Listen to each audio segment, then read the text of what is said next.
Un mundo para Julius, de Alfredo Bryce Echenique, El Palacio Original, capítulo 1.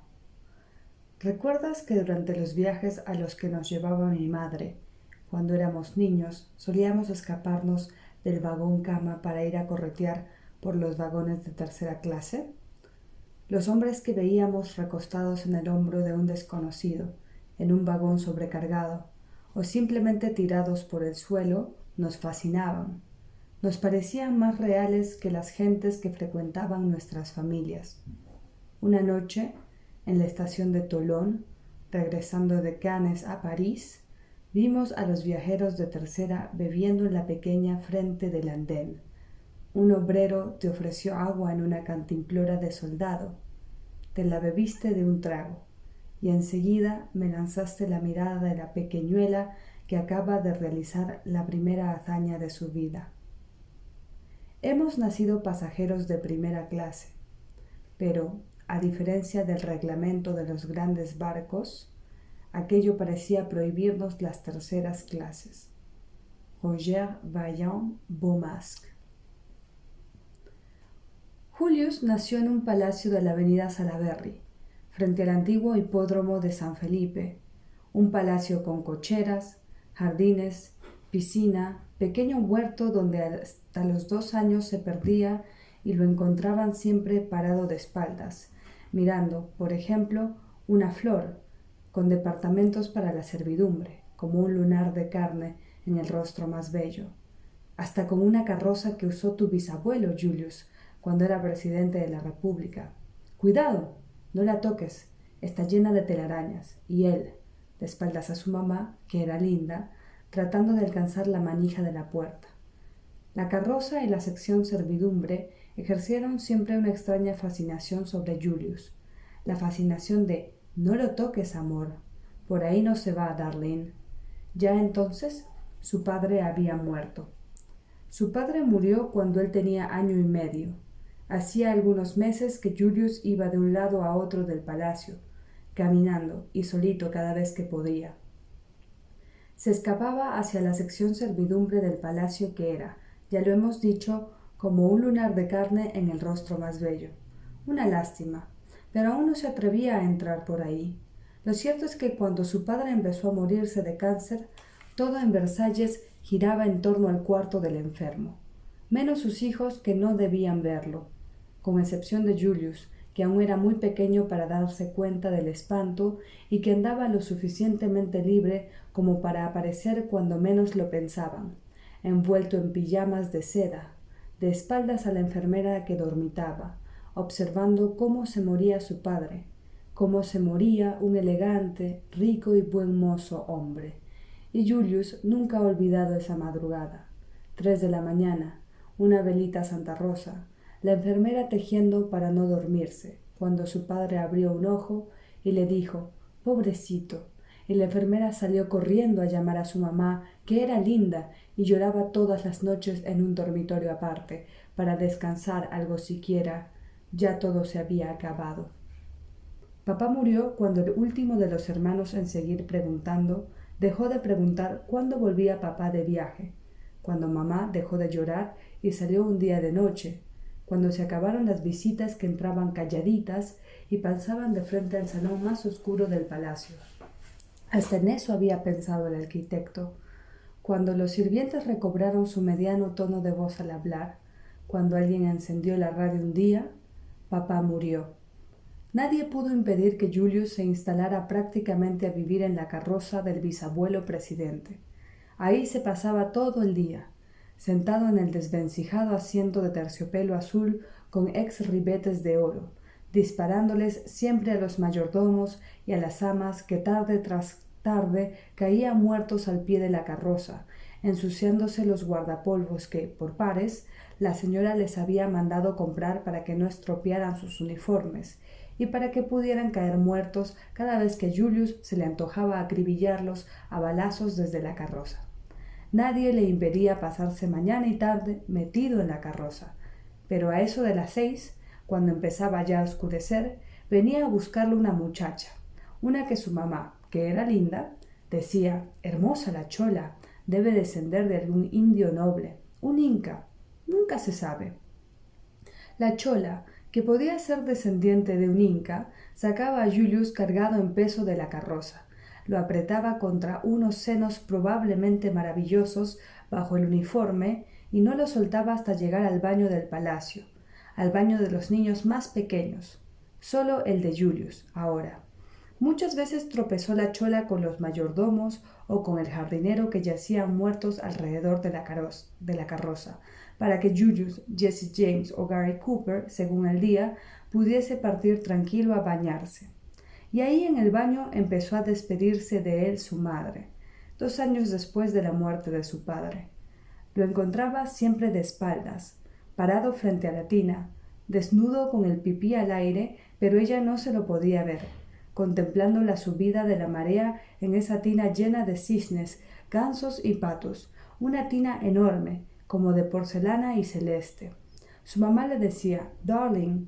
Él no volteaba, le daba un beso en la nuca y partía muy linda, mientras la hermosa chola adoptaba posturas incomodísimas para meter el codo y probar la temperatura del agua, sin caerse a lo que bien podía ser una piscina de Beverly Hills.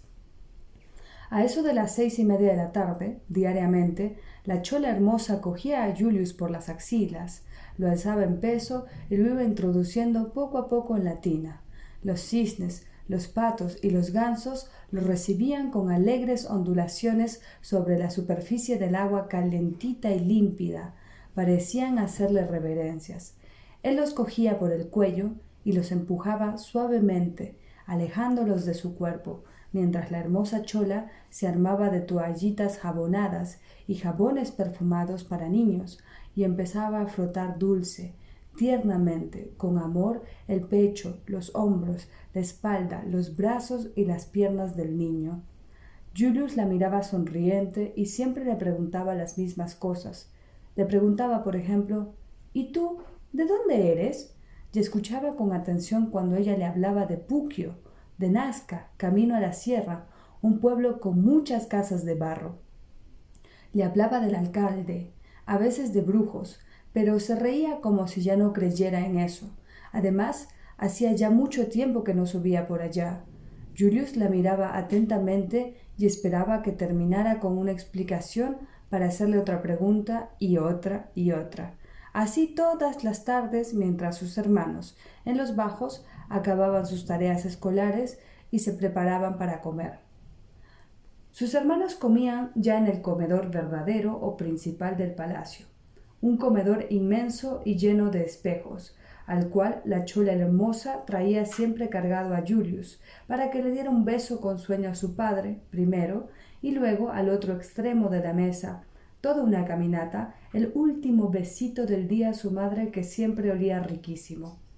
Pero esto cuando tenía meses, no ahora en que solito se metía al comedor principal y pasaba largos ratos contemplando un enorme juego de té de plata, instalado como cúpula de catedral en una inmensa consola que el bisabuelo presidente había adquirido en Bruselas. Julius no alcanzaba a la tetera brillantemente atractiva. Siempre probaba y nada. Por fin un día logró alcanzar, pero ya no aguantaba más en punta de pies. Total que no soltó a tiempo y la tetera se vino abajo con gran estrépito. Le chancó el pie. Se abolló. En fin, fue toda una catástrofe, y desde entonces no quiso volver a saber más de juegos de té de plata en comedores principales o verdaderos de palacio. En ese comedor que, además del juego de té y los espejos, tenía vitrinas de cristal, alfombra persa, vajilla de porcelana y la que nos regaló el presidente Sánchez Cerro una semana antes de que lo mataran, ahí comían ahora sus hermanos. Solo Julius comía en el comedorcito o comedor de los niños, llamado ahora comedor de Julius. Aquí lo que había era una especie de Disneylandia. Las paredes eran puro Pato Donald, Caperucita Roja, Mickey Mouse, Tarzán, Cheetah, Jane bien vestidita, Superman sacándole la mugre probablemente a Drácula, Popeye y Olivia muy flaca, en fin, todo esto pintado en las 4 paredes. Los espaldares de las sillas eran conejos riéndose a carcajadas, Las patas eran zanahorias y la mesa en que comía Julius la cargaban 4 indiecitos que nada tenían que ver con los indiecitos que la chola hermosa de Puquio le contaba mientras lo bañaba en Beverly Hills. Además, había un columpio con su silletita colgante para lo de toma tu sopita, Julito, a veces hasta Juliusito, una cucharadita por tu mamá, otra por Cintita, otra por tu hermanito Bobicito, y así sucesivamente, pero nunca una por tu papito, porque papito había muerto de cáncer. A veces su madre pasaba por ahí, mientras lo columpiaban atragantándolo de sopa, y escuchaba los horrendos diminutivos con que la servidumbre arruinaba los nombres de sus hijos.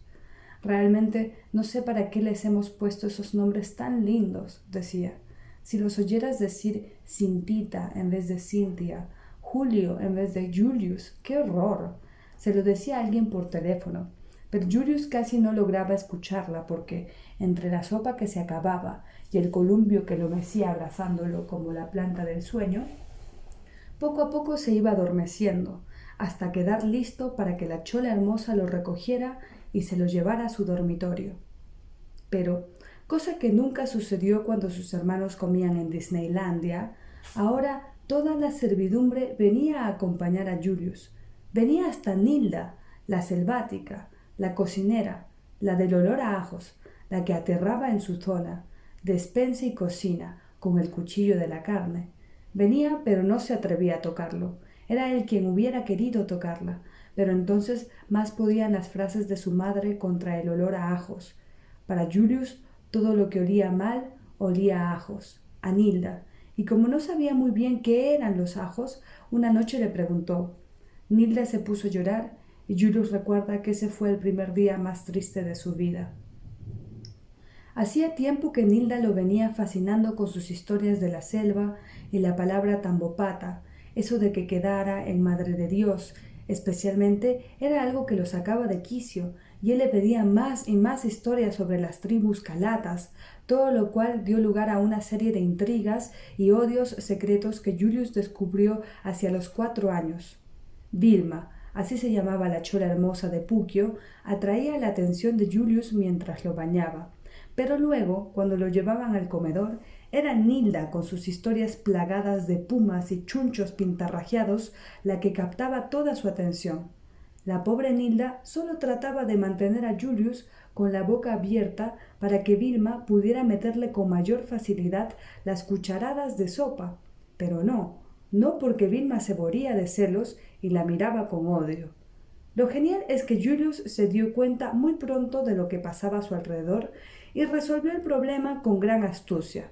Empezó a interrogar también a los mayordomos, a la lavandera y a su hija que también lavaba, a Anatolio, el jardinero, y hasta a Carlos, el chofer, en las pocas oportunidades en que no había tenido que llevar a la señora a alguna parte y se hallaba presente. Los mayordomos se llamaban Celso y Daniel. Celso contó que era sobrino del alcalde del distrito de Huarocondo, de la provincia de Anta, en el departamento de Cusco. Además, era tesorero del club Amigos de Huarocondo, con sede en Lince. Allí se reunían mayordomos, mozos de café, empleadas domésticas, cocineras y hasta un chofer de la línea Descalzos San Isidro. Y como si todo esto fuera poco, añadió que, en su calidad de tesorero que era del club, le correspondía el cuidado de la caja del mismo, y como el candado de la puerta del local estaba un poco viejito, la caja la tenía guardada arriba en su cuarto. Julius se quedó cojudo. Se olvidó por completo de Vilma y de Nilda. «¡Enséñame la caja! ¡Enséñame la caja!», le rogaba. Y ahí en Disneylandia, la servidumbre en pleno gozaba pensando que Julius, propietario de una suculenta alcancía a la que no le prestaba ninguna atención, insistiera tanto en ver, tocar y abrir la caja del Club Amigos de Huarocondo. Esa noche, Julius tomó la decisión de escaparse y de entrar, de una vez por todas, en la lejana y misteriosa sección servidumbre que, ahora, además, ocultaba un tesoro. Mañana iría para allá. Esta noche ya no.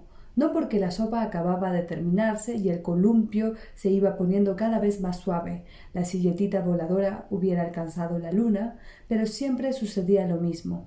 Vilma lo sorprendía con sus manos ásperas como palo de escoba y se lo llevaba a Fuerte Apache. Fuerte Apache, así decía un letrero colocado en la puerta, era el dormitorio de Julius. Allí estaban todos los cowboys del mundo pegados a las paredes, en tamaño natural y también parados en medio del dormitorio, de cartón y con pistolas de plástico que brillaban como metal. Los indios ya habían muerto todos para que Julius se pudieran acostar tranquilo y sin reclamar. En realidad, en Fuerte Apache, la batalla había terminado y solo el indio Jerónimo, uno que despertaba las simpatías de Julius, como si eventualmente fuera a amistar con Burt Lancaster, por ejemplo, solo Jerónimo había sobrevivido y continuaba parado al fondo del cuarto, pensativo y orgulloso. Vilma adoraba a Julius. Sus orejotas, su pinta increíble habían despertado en ella enorme cariño y un sentido del humor casi tan fino como el de la señora Susan, la madre de Julius, a quien la servidumbre criticaba un poco últimamente porque diario salía de noche y no regresaba hasta las 1500. Siempre lo despertaba, y eso que Julius se dormía mucho después de que Vilma lo había dejado bien dormidito.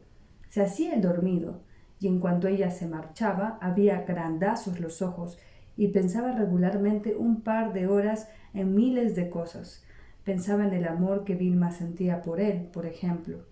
Pensaba, y todo se le hacía un mundo, porque Vilma, aunque era medio blancona, era también medio india, y sin embargo nunca se quejaba de andar metida entre todos los indios muertos que había ahí en Fuerte Apache. Además, nunca había manifestado simpatía por Jerónimo, más bien miraba a Gary Cooper.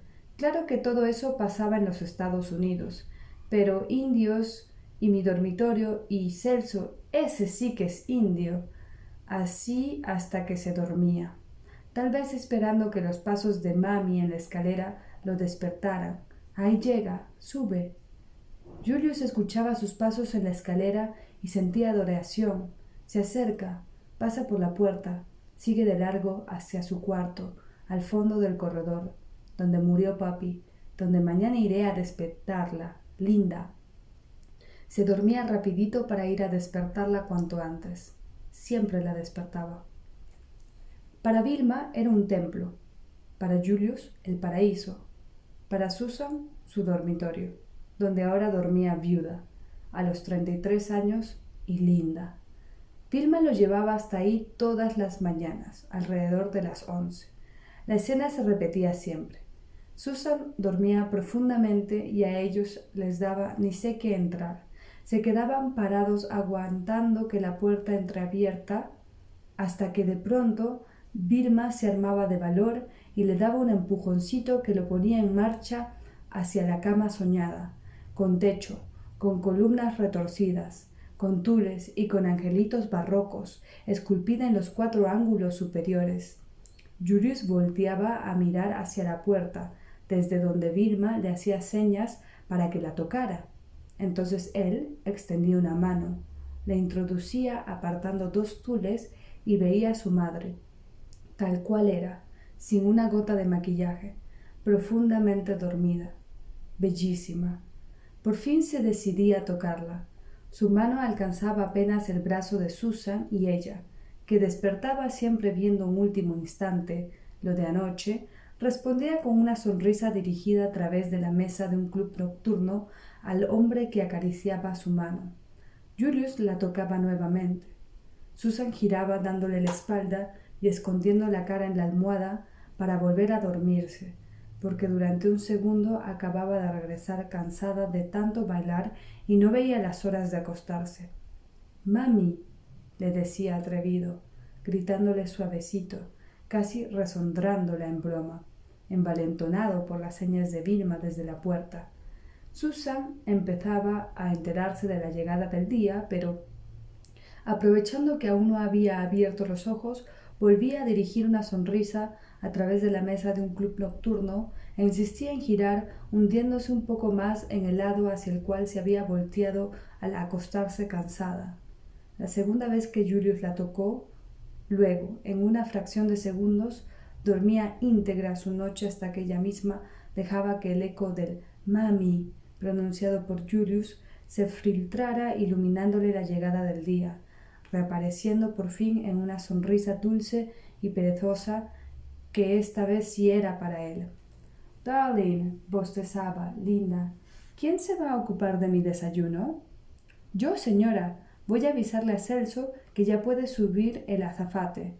Susan terminaba de despertar cuando divisaba a Vilma, al fondo, en la puerta. Ese era el momento en que pensaba que podía ser descendiente de un indio noble, aunque blancona. ¿Por qué no un inca? Después de todos, fueron 14. Julius y Vilma asistían al desayuno de Susan. La cosa empezaba con la llegada del mayordomo tesorero trayendo, sin el menor tintineo, la tacita con el café negro hirviendo, el vaso de cristal con el jugo de naranjas, el azucarerito y la cucharita de plata, la cafetera también de plata, por si acaso la señora lo desea más cargado, las tostadas, la mantequilla holandesa y la mermelada inglesa. No bien arrancaban los soniditos del desayuno, el de la mermelada untada, el de la cucharilla removiendo el azúcar, el golpecito de la tacita contra el platito, el bocado de tostada crocante, no bien sonaban todos esos detalles, una atmósfera tierna se apoderaba de la habitación, como si los primeros ruidos de la mañana hubieran despertado en ellos infinitas posibilidades de cariño. A Julius le costaba trabajo quedarse tranquilo. Vilma y Celso sonreían. Susan desayunaba observada, admirada, adorada. Parecía saber todo lo que podía desencadenar con sus soniditos.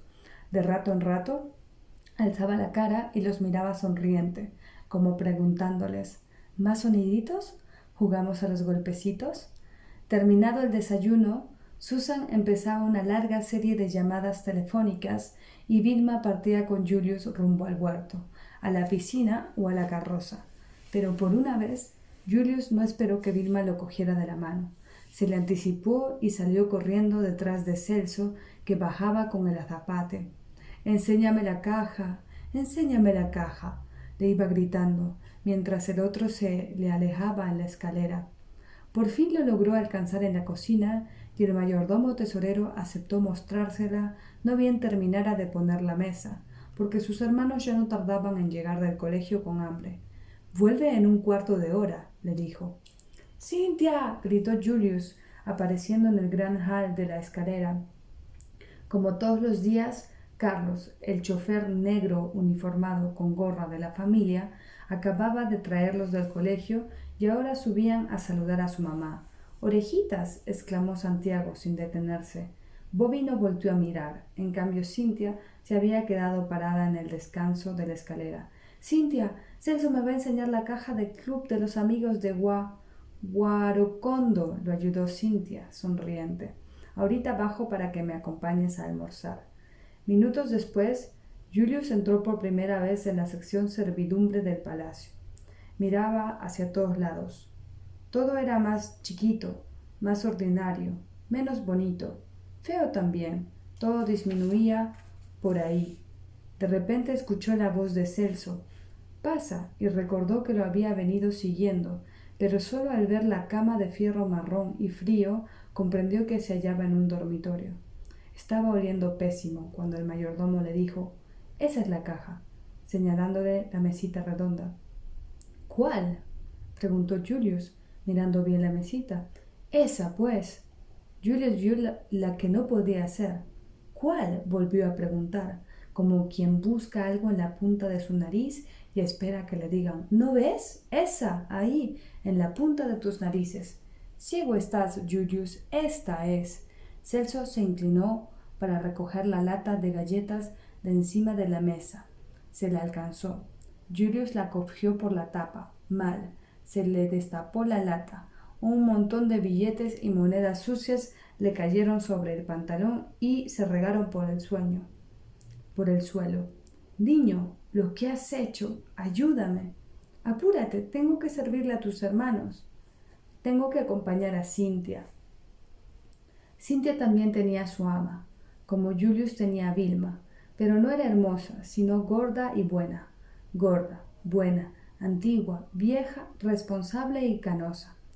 Julius se pasaba la vida haciéndole la misma pregunta y ella nunca sabía cómo respondérsela. Mamá dice que eres una de las pocas mujeres del pueblo con canas. ¿Por qué? La pobre Berta, buenísima como era, hizo todo lo humanamente posible por averiguar, y un día se apareció en la respuesta. Entre la gente pobre, el indicio de mortandad es más alto que entre la gente decente y bien. Julius no le entendió ni papa, pero retuvo la frase probablemente en el subconsciente, porque un día, 7 años más tarde, le vino así igualita, con sus errores y todo, mientras se paseaba en bicicleta por el club del polo. Ahí sí que la comprendió. Pero entonces hacía también 7 años que Berta había muerto. Berta se murió un día, una calurosa tarde de verano. Habían vaciado la piscina y estaba sentada en un sillón esperando que Cynthia viniera para escarmenarla y refrescarla con borbotones de agua colonia que ella jamás dejó que le entraran a sus ojitos. Lo mismo había hecho 30 años atrás con la niña Susan, hasta que la mandaron a estudiar a Inglaterra. Y luego, cuando regresó, hasta que se casó con el señor Santiago y empezaron a nacer los niños. Cynthia apareció corriendo, sofocada, gritándole «Aquí estoy, mamá Berta», pero la pobre acababa de morir, por lo de la presión tan alta que siempre la había molestado. Antes de sentirse a la muerte, tuvo la precaución de poner el frasco de agua colonia en lugar seguro para que no se fuera a caer. Escogió el suelo porque era lo más cercano. Al ladito puso el peine de Cynthia, cuya voz logró escuchar, y su escobillita. Cynthia insistió en que la vistieran de luto, y le anduvo rogando a su mamá para que le comprara una corbata negra a Julius. «No, por nada de este mundo», exclamaba Susan linda. «Me van a arruinar al pobre Julius. Bastante tengo con verlo revolcarse todo el día en el huerto. Además, se pasa todo el día con la servidumbre. Por nada de este mundo». Pero después se marchaba oliendo delicioso y ya no regresaba hasta las 1500. Fue así que, de repente, Julius se le apareció incomodísimo y con el cuellito irritado, pero decidido a no quitarse la corbata esa de tela negra y ordinaria ni por todas las propinas del mundo. ¿Cuál de los dos mayordomos se la dio? Eso es algo que mamá, por más linda que fuera, nunca llegó a saber. Con la corbata colgándole mucho más abajo de la braguetita, Julius seguía a Cynthia por todo el palacio porque con ella se sufría mejor por la muerte de Berta. El lío era cuál se iba al colegio, cuando se iba al colegio porque le entraban ganas de jugar en el huerto o en la carroza, y ya la otra tarde se había descubierto quitándose la corbata porque el cuello le sudaba a chorros de tanto disparar contra los indios. Felizmente, en ese instante, llegó Cynthia. No bien la vio, Julius recordó el duelo y empezó a ajustarse la corbata al mismo tiempo que bajaba de la carroza muy compungido. Más que nunca, ahora, porque Cynthia acababa de descubrir las fotografías del entierro de papá y había empezado a relacionar. Susan, linda, se quejaba. Era indecible lo que esa criaturita la hacía sufrir. La torturaba con sus nervios. «Es hipersensible, baby», le contaba a una amiga. «Me vuelve loca con sus preguntas». Y Julius vive prendido de ella, pendiente de que llegue del colegio. Ya le he dicho a Vilma que trate de separarlos. Inútil. Vilma vive enamorada de Julius. Todos en esta casa. Lo que Susan no contaba es que Cynthia la traía loca con lo de papá. ¿Por qué, mami? Mami, yo me escapé. Yo vi por la ventana. ¿Por qué? A papi se lo llevaron en un Cadillac negro con un montón de negros vestidos como cuando papi iba a un banquete en Palacio de Gobierno. ¿Por qué, mami? ¿Ah? ¿Mami? Horas se pasaba diciéndole: «Yo sé, mami, yo vi cuando se llevaban a papá, me han contado también». Y es que entonces no se daba muy bien cuenta, pero ahora de pronto se acordaba y relacionaba con la manera en que se llevaron a Berta, en una ambulancia, mami, por la puerta falsa. Pero ahí se atracaba y titubeaba, y es que no encontraba las palabras, o la acusación para expresar la maldad. ¿De quién? Cuando se llevaron a Berta por la puerta falsa, bien rapidito, como quien no quiere la cosa. Julius presenciaba el asedio de su madre. Mientras Cynthia preguntaba, él permanecía inmóvil, con las orejotas como alfajores voladores, las manos pegaditas al cuerpo, los tacos juntos, pero las puntas de los pies bien separadas, como un soldado distraído en atención. El asedio tenía lugar en el baño que usó su padre. Ahí estaban aún sus frascos. No los había movido. Ahí estaban sus lociones, sus cremas de afeitar, sus navajas, hasta su jabón se había quedado ahí y su escobilla de dientes. Todo a medio usar, para siempre. Parece que fuera a venir, le dijo un día Cynthia a Julius, pero no por eso se olvidaba de Berta. Julius, limpia bien tu corbata negra, le dijo otro día. ¿Por qué? Mañana por la tarde vamos a enterrar a Berta. Al día siguiente, Cynthia regresó muy nerviosa del colegio. No bien saludó a su mamá, le dijo que no tenía tareas que hacer y corrió a buscar a Julius, que estaba jugando con Vilma en el huerto. El pobre no había pegado los ojos en toda la noche. Toda la tarde la había estado esperando y no bien la vio aparecer, corrió a su encuentro. Cynthia lo cogió de la mano y él la siguió como siempre en esos días. Vilma venía detrás. Cynthia lo llevó hasta su dormitorio y le pidió que la esperara afuera mientras se cambiaba el uniforme. Salió linda, pero toda vestida de negro. Desde la muerte de Berta se vestía siempre de negro, menos cuando iba al colegio. Susan ya no hacía nada por evitarlo. Lo llevó de la mano hasta el baño y le lavó la cara con amor. Entonces le dijo que lo iba a peinar y que quería humedecerle el pelo. Julius aceptó que lo bañaran en agua colonia y se dejó peinar. También dejó que ella le anudara nuevamente la corbata negra, a pesar de que Vilma podía resentirse porque era ella quien se la amarraba siempre con un estilo muy suyo. Unas gotas de agua colonia se deslizaron por el cuello de Julius. ¡Cómo le ardió! Las lágrimas le saltaron a los ojos, tanto que Cynthia le preguntó si quería que le cambiaran la corbata, pero él le dijo que no, y luego sintió lo que uno siente cuando grita «¡Por nada!» al ver que Cynthia sonreía aliviada, porque sin corbata negra no podía asistir al entierro. Del baño lo llevó nuevamente de la mano hasta su dormitorio y ahí se puso a llorar, ante la cara de espanto de Vilma, que lo seguía siempre silenciosa, como si estuviera de acuerdo con todo, aun con lo que estaba viendo. Siempre llorando. Cynthia abrió un cajón de su cómoda y sacaba una caja. Julius la miró aterrado. Sabía que iban a enterrar a Berta, pero ¿cómo? Cynthia destapó la caja y les enseñó el contenido. Vilma y Julius soltaron el llanto al ver el peine, la escobilla y el frasco de agua colonia con que Berta le escarmenaba diariamente el pelo. Un mechoncito también de Cynthia, de cuando te contaron tu pelito la primera vez. Se fueron los tres llorando hacia los bajos. Cynthia había cerrado la caja y la llevaba a la altura de su pecho, cogida con ambas manos, mientras atravesaban el jardín de la piscina, rumbo al huerto. Julius se quedó sorprendido al ver que en el camino se les unían Celso, Daniel, Carlos, Arminda, su hija Dora y Anatolio. Hasta Nilda apareció, que en esos días andaba en muy malas relaciones con Vilma, siempre por causa de Julius. Los habían estado esperando. Cynthia lo había organizado todo. También era idea suya el que se vistieran cuando menos de oscuro, y ahí estaban ahora, pidiéndole que se apurara. Por favor, niñita, la señora nos va a pescar. Los mayordomos, sobre todo, le pedían. Carlos, el chofer, acompañaba entre sonriente y respetuoso. La quería mucho a la niñita Cynthia. Por fin encontraron el lugar apropiado para que Anatolio abriera el hueco donde iban a depositar la caja con el peine, la escobilla y el último frasco de agua colonia que usó Berta.